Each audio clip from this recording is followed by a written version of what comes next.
Next on AM 1480 WLEA, the Newsmaker Show. Here's Brian O'Neill. And glad to have with us Steuben County Legislator from District 1, Paul Van Caeseele. Paul, thank you for coming in. Thank you for having me, Brian. It's a pleasure to be here. Well, Paul Van Caeseele, you've been on the Steuben County Legislature for 6-7 weeks now? Yes, sir. And you're on the full legislature, but you're also on the two standing committees, Agriculture, Industry, and Planning, as well as Human Services, Health, and Education. I imagine it's a bit of a learning curve for you, and you moved up quickly in the political world, Paul, because you weren't on the Hornell City Council or any of the planning boards or zoning boards. You went right to the Steuben County Legislature. That's right, Brian. I've actually always been into politics, though. From about 10 years now, I've kind of helped out in the Hornell Republican Party, and I am now the chairman of that as well. So it's always been of interest to me. So I've always been helped out, but I've always been real busy as well. So it's hard to donate a lot of my time to that. However, I switched up a couple of my other extracurricular activities so I could put more time towards politics. And I did want to take just a second to thank all my constituents who supported me during the race. I really appreciate giving me the opportunity to represent you in the area, and I promise my mind is on the county every day and representing Hornell at the county. So I want to say thank you to those who supported me. Well, thank you very much, Paul Van Caeseele, the Steuben County Legislator, our guest today. And we will talk about the Lincoln Day dinner coming up later in the show. First off, let's talk about the two committees, briefly. Agriculture, Industry and Planning, as well as Human Services, Health, and Education. I imagine that's quite the learning curve there. Yeah. Actually, Brian, everything, believe it or not, at the county level isn't all excitement and fireworks, but these are very important committees that the county takes part in, and a lot goes into the agriculture industry and the health and human services field and education fields in the county. And there is a learning curve there, and so as I come on, I try to sit back and stay humble and take my part while I'm learning, but also learn from the other committee members as well, who the whole legislative team has been really welcoming, and I'm just really appreciative of everything that they've done for me so far, and kind of held my hand through this process. But at the same time, I'm also very aggressive when it comes to make sure that I'm representing Hornell in everything that we do. Like I said, the county really kind of takes a lot of time in making sure that these budgeted figures are allocated towards certain sectors of the county services. But so it's not all excitement in terms of these, but they're absolutely things that we have to make sure that we're spending our money on correctly. Sure. Now, you and Gary Swackhammer are both in the Hornell area. Gary, also a Republican in the Steuben County Legislature, and as I said, you both represent Hornell. What kind of constituent services type questions have you gotten so far? I'm gonna back up real quick. So we talked a little bit about some of the news at the county and in terms of these other committees, but although these might not be my committees, one of the exciting topics, I guess I don't want to say it's exciting, but one of the important topics to the county right now has been this emergence of the coronavirus. Everybody seems to want to talk about the coronavirus, even at the county level. And so there's been some rumors that there was a case in Steuben County, but I did want to assure everyone that, this is untrue, that there have been no cases reported so far. And we do have county officials who monitor issues like this, and the county itself has regulations set in place to deal with situations like these, and they're certainly keeping an eye on the situation. If I could stop you there, Paul, I think if I remember correctly, somebody came back from an Asian country, and they went into quarantine on their own just as a precaution. Is that where the rumors came from? I remember reading on like WENY or WETM or The Leader or someplace like that. I do believe that is accurate. I would have to check with the county official on that, but I know that there has been no confirmed cases in the area, so I just kind of wanted to set people's mind at ease. So even if somebody was quarantined, then that quarantine came out negative in the end. And this is definitely a certain situation which I think we need to be concerned about and need to have a high level of awareness in the area. We don't want any incidences in the United States, let alone Steuben County. Moving on to the constituency concerns, another one that I've got a lot of questions on, a big hot topic, is the Second Amendment sanctuary movement. Now, there's a coalition that has come together and is addressing the legislature, trying to get it so the newly proposed state laws, which increase restrictions on guns and gun owners, will not have to be enforced in Steuben County. So from what I understand, though, they're working on gathering further documentation in order to move towards a legislative vote. But the issue has not formally been brought up for a vote yet. But I've been addressed by this from many constituents of mine, including those who aren't usually interested in politics so much.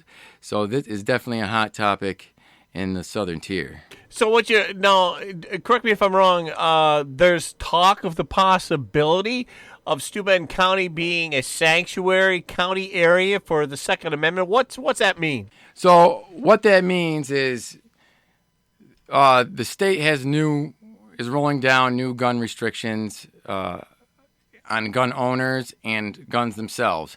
And there's a coalition of groups coming together. I know one is Scope, and they're going out and getting petitions signed from individuals across the county. So we can get the county, they're requesting that the county kind of not enforce the laws set by the state, those restrictive laws.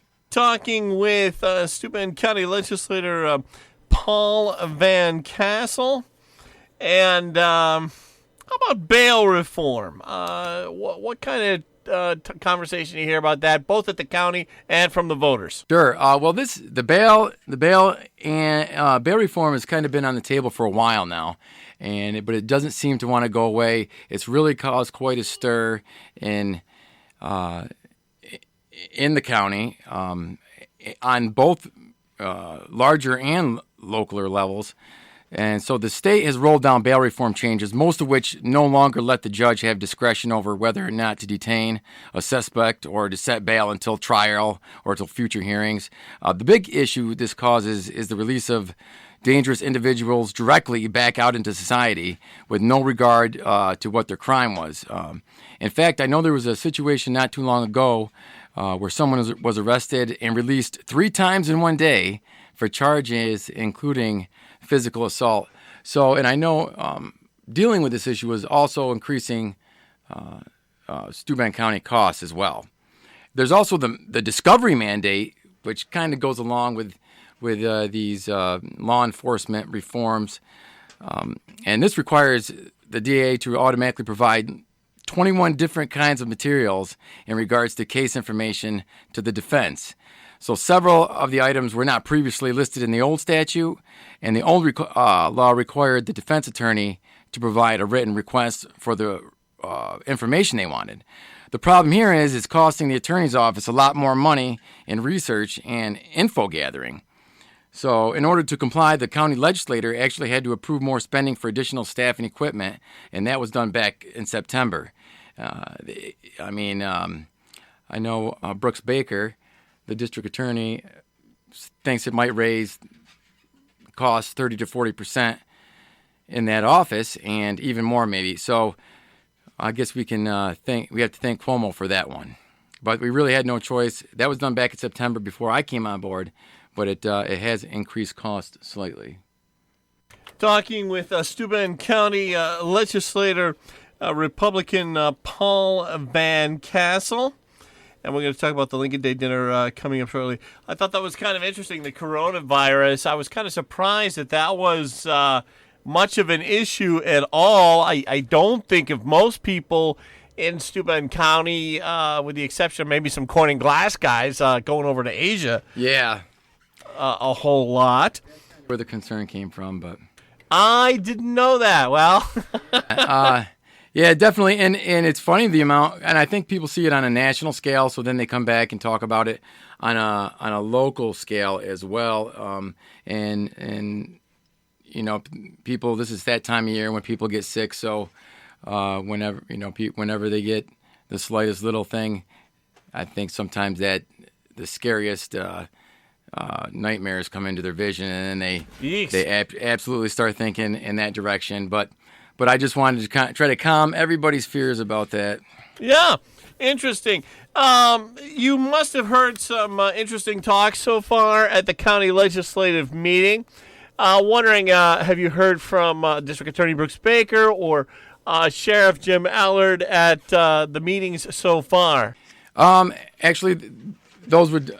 I haven't heard from those guys at the meetings. They've came and addressed the entire legislature in terms of some resolutions that need to be passed that day.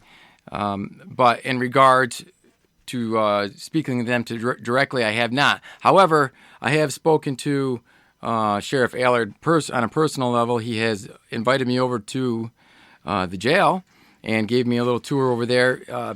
He's actually a great guy. Yeah, he's an impressive guy. We had him on Monday of this week, and I said, today's President's Day. That was on Monday, and I said, Sheriff Allard, who's your favorite president? And he went on and on about Teddy Roosevelt. And I thought, wow, this guy's got beyond the average sense of history. No, he's very intelligent. He's well spoken. He's thoughtful. He's a great listener as well as a great speaker, which I don't want to jump the gun here, but he's actually going to be our speaker at the Lincoln Day dinner. And with all the new changes in law enforcement, I figured it was a great opportunity for give him the chance to kind of explain it to all the community members that want to come down and have a listen. I would have to say he's a good choice. He's very well thought out. Like I said, he listens well, and he's just very well put together. And I know he's accomplished. He's doing great things for the community, and for public safety and law enforcement. One of the things I know he's doing is getting all the sheriffs certified to be EMTs. So some of the rural districts and sparse areas are very hard to get to for ambulances in short amount of times. So this will actually help the situation. So if a sheriff pulls up on the scene and there's a medical emergency, they'll be able to perform perhaps life-saving services on the individual. Who knows how many minutes before the ambulance actually gets there.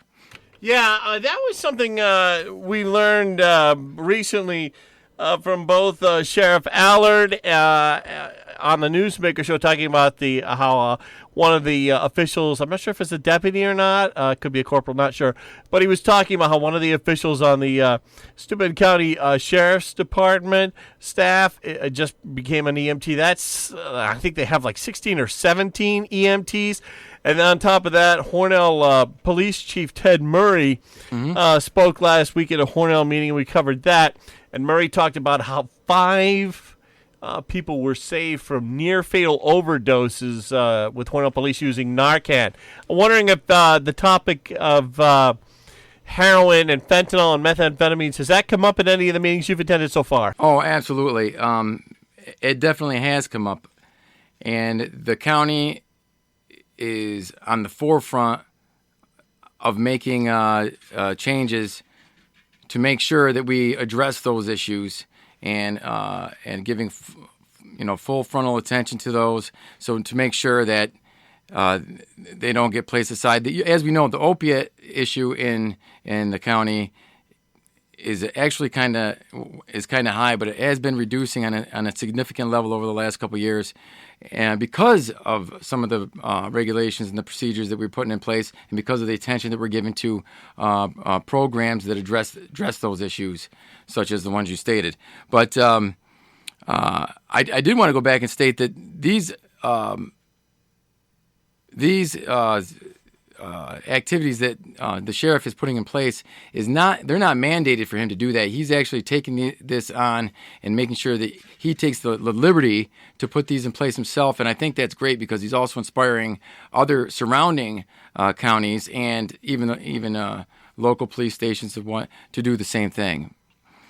Okay, we're going to take a quick break. We'll come back in just a moment with Steuben County Legislator Hornell Republican Paul Van Caeseele. When we get back, we'll get his take on the Washington political scene, and we'll talk a little bit more about the upcoming Lincoln Day dinner. Stay with us.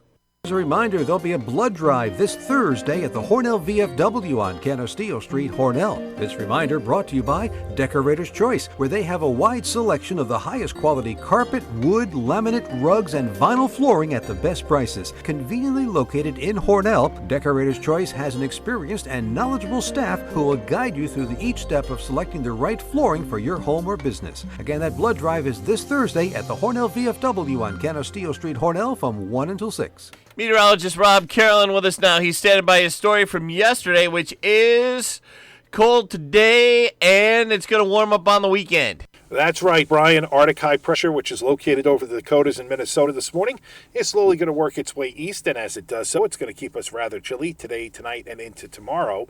But by Saturday and Sunday, the system's going to be drifting offshore, and that's going to allow for milder weather to develop across the region. Now, this morning, we're dealing with some patchy areas of cloudiness coming off the Great Lakes. There are a couple of flurries and snow showers out there. Right now, this hour, we're seeing them in Rochester. We're also seeing Jamestown reporting a little bit of light snow, but there's also some breaks in the cloud cover. Batavia has been reporting clear skies, so has Elmira. So the way today plays out is a lot of cloudiness, but a few peaks of sun not out of the question. Watch for a flurry or a snow shower. Temperatures are going to be 20 to 25. Sunrise was straight up at 7 o'clock this morning. The sun will set tonight at 5:48. Now tonight we turn partly cloudy. It's going to be cold. 5 to 10 above overnight for most of us. Lots of sunshine tomorrow. Highs will be up to about 30 to 35. Tomorrow night, clear skies. Not quite as cold, 20 to 25. Nice day Saturday, partly to mostly sunny. We're 40 to 45. Sunday, partly sunny. And Brian, we could be near 50 degrees. Lincoln Day dinner coming up a week from tomorrow. It'll be Friday the 28th. And let's talk a little bit about it with Steuben County Legislator Hornell Republican Paul Van Caeseele. What do we know? Yeah, okay, Brian. This is exciting news. I'm going to put on my my Hornell Republican Party chairman hat, and it's that time of year when the Hornell Republican Party has its annual Lincoln Day dinner. So this is a tradition of the group for over 78 years now, and it's actually the most attended dinners out of any other of the local committee dinners. So we're very proud of that. Anyway, the dinner is kind of a way to look back on and honor the presidency of Abraham Lincoln, and to also keep on the tradition of camaraderie of the party in spirit of the campaign season ahead. So we certainly welcome the public, and ticket prices this year are $40 per person. It's going to be held at the main place, like you said, on Friday, February 28th, catered by John Carbone. He always puts on a fantastic spread. So we're excited about that.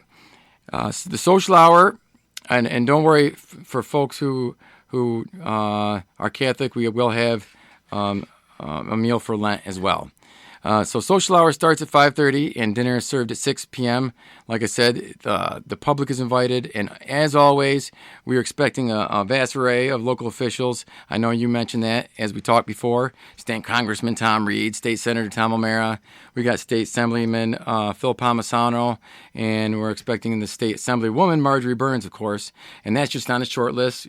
You know, the Honorable Mayor John Buckley will be there, and I will be the host and MC for the night. So it's always a very entertaining event. I know a lot of people think politics is dry, but we always have a good time there. So this is a nonpartisan event.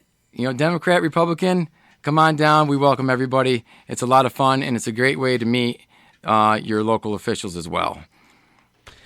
Paul, I'm sorry, go ahead. Go ahead. Actually, I was just going to touch base at before, if somebody wasn't listening before, that the keynote speaker was going to be the County Sheriff, James Allard, and definitely he's going to be, he's had a lot of changes in law enforcement, and I know we mentioned this earlier in the recent months and years, and he's raising the standards in public safety and law enforcement. So we're really excited to have him at our dinner this year. Yeah, he's an excellent speaker, as we said in segment one. Paul Van Caeseele, your thoughts on Washington politics these days? Of course, since before he got into office, everybody's talking about Trump. His critics say that he's a narcissistic type, so it seems everyone's thinking about him, both he and his political opponents. Well, Trump is a great character, whether you like him or not. He is definitely entertaining, and the thing is he's confident in what he does, and he's definitely put forth the effort to do everything that he said he was going to do, and you can't deny that there has been benefits to the nation because of the policies that he's put into place. And I know recently Obama's trying to take credit for some of his economic policies that he's put into a place. And I don't know if everybody remembers when Obama said that he couldn't do anything else but wave a magic wand. What could Trump do? Wave a magic wand to bring the jobs back that were cost by, I suppose, NAFTA and GATT and those old free trade deals? Absolutely. Well, if that's what he had to do it, it worked. So I don't know, but I'm pretty sure that's not what it was. It was definitely increasing the manufacturing jobs in the nation, as well as reducing taxes and regulations. A huge amount all across the nation. So those are kind of what stimulated the government again. And in my mind, it's those Republican policies and ideals that kind of stimulate the economy. And we can't lose focus on that. And